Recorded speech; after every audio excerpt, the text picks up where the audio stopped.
s'il y a bien un pays qui est l'emblème de l'anticolonialisme, c'est Israël.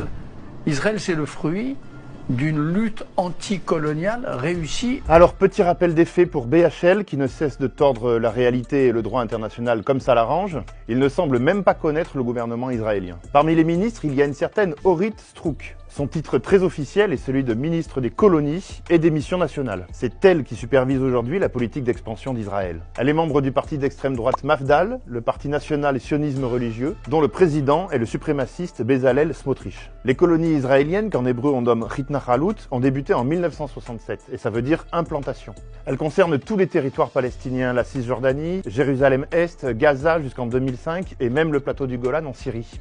On en compte aujourd'hui plus de 280 pour une population d'environ 750 000 colons. Et le gouvernement a annoncé fin mai la création de 22 nouvelles colonies. Je voudrais dire à BHL que je l'ai vu de mes yeux. J'ai rencontré des familles de Palestiniens chassés de leurs terres dans la vallée du Jourdain, leur bétail volé, l'eau confisquée, avec la complicité de l'armée israélienne. Les propos de BHL pourraient être anecdotiques, comme son œuvre intellectuelle, mais ils relèvent de la négation de crimes de guerre, et sont passibles de comparution devant un tribunal pénal international. C'est l'ONU qui a défini les colonies israéliennes comme crimes de guerre. Et en 1989, elle qualifiait de crime contre l'humanité l'implantation de colons sur un territoire occupé, soit l'exacte situation des territoires palestiniens occupés.